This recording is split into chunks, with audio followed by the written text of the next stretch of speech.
Shalom sahabat Mitra Rema. Hari ini kita akan sama-sama mendengarkan firman Tuhan yang terambil dalam kitab Mazmur 25 ayat yang keempat sampai ayat yang kelima yang berkata demikian. Beritahukanlah jalan-jalanmu kepadaku ya Tuhan, tunjukkanlah itu kepadaku, bawalah aku berjalan dalam kebenaran-Mu, dan ajarlah aku, sebab Engkau Allah yang menyelamatkan aku. Engkau ku nantikan sepanjang hari. Demikianlah firman Tuhan, dan firman ini akan sama-sama saudara dan saya renungkan di hari ini, yang saya beri judul permintaan. Saudara yang saya kasihi dalam Tuhan Yesus Kristus, dalam hidup ini, ketika seseorang membangun hubungan dengan orang lain, ada banyak permintaan yang mereka sampaikan antara satu pihak kepada pihak yang lain. Kalau saudara perhatikan Mazmur 25 ayat 4-5, di ayat 5 bagian terakhir itu menegaskan tentang Daud membangun keintiman dengan Tuhan, membangun hubungan dengan Tuhan. Daud bilang di sini, Engkau ku nantikan sepanjang hari. Itu kalimat terakhir dari Mazmur 25 ayat yang kelima, bagian terakhir. Saudara, kalau perhatikan, ternyata di dalam Mazmur 25 ayat 4 dan 5 secara keseluruhan, dalam membangun hubungan yang intim dengan Tuhan, ternyata Daud juga punya permintaan dari Tuhan. Saya ulangi, dalam membangun hubungan pribadi dengan Tuhan secara intim setiap hari, di situ firman Allah berkata, setiap hari dia menanti Tuhan sepanjang hari. Jadi dia membangun keintiman dengan Tuhan, tapi dia punya permintaan dalam setiap keintiman dengan Tuhan setiap hari.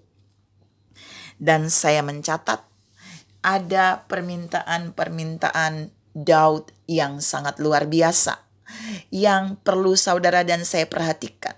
Daud tidak meminta fasilitas ilahi. Daud tidak meminta hal-hal yang menunjukkan itu adalah materi, tapi Daud meminta yang jarang dan sulit orang lain memintanya. Ada 3 poin yang mau saya share buat saudara.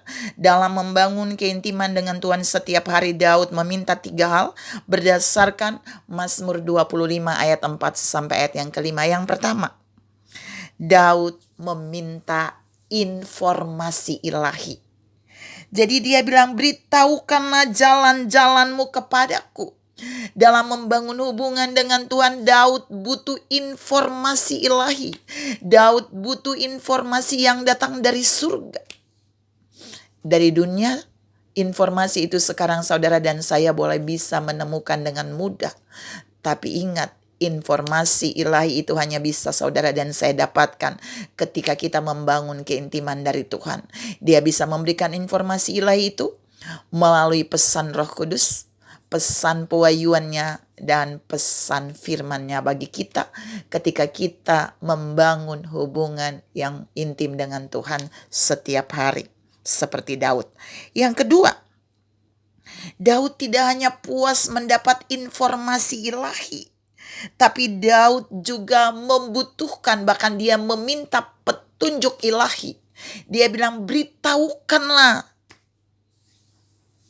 Dia bilang, tunjukkanlah, bukan beritahukan. Yang kedua, dia bilang, tunjukkanlah jalan-jalanmu kepadaku.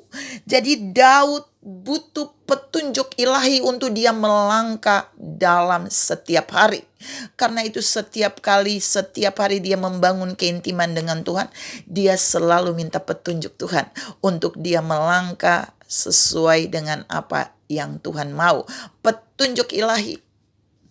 Pertanyaannya, ketika saudara dan saya melangkah dalam setiap perjalanan hidup setiap hari, apakah kita sudah meminta petunjuk ilahi? Petunjuk dari Tuhan? Mari belajar dari Daud. Dalam setiap membangun keintiman dengan Tuhan setiap hari, dia meminta petunjuk ilahi. Petunjuk Tuhan, petunjuk yang datang dari surga. Yang ketiga, Daud meminta pendampingan ilahi. Saya ulangi, Daud meminta pendampingan ilahi. Daud bilang di dalam Mazmur itu bahwa bawalah aku berjalan dalam jalan kebenaran-Mu. Daud tidak mau berjalan sendiri. Daud minta Allah membawanya. Daud minta Allah mendampinginya. Daud tahu jika dia berjalan bersama Tuhan, maka perjalanannya pasti akan mengalami banyak mujizat. Dia mau tetap berjalan bersama Sang Immanuel itu. Dan Tuhan mau ingatkan saudara dan saya bahwa mari dalam setiap membangun keintiman dengan Tuhan, kita minta Tuhan tetap melakukan pendampingan ilahinya atas kita seperti yang Daud minta. Karena itu saudara boleh lihat dalam perjalanan hidup Daud, ketika dia mau maju berperang, dia selalu meminta petunjuk Tuhan dan dia minta Tuhan mendampingi dia. Daud menang berlaksa-laksa. Karena apa? Karena dia meminta petunjuk ilahi, dia meminta informasi ilahi, dan dia minta pendampingan ilahi. Mari biar 3 hal ini saudara dan saya ambil setiap kali kita membangun hubungan dengan Tuhan setiap hari. Kita butuh informasi ilahi, kita butuh petunjuk ilahi, dan kita butuh pendampingan ilahi. Supaya melalui 3 bagian ini, Tuhan akan terus menyertai kita. Tuhan akan terus membawa kita berjalan di jalan-jalan yang luar biasa. Dan bersama Dia, kita pasti aman. Tuhan memberkati saudara berlimpah. Salam mendapat informasi ilahi, petunjuk ilahi, dan pendampingan ilahi. Amin.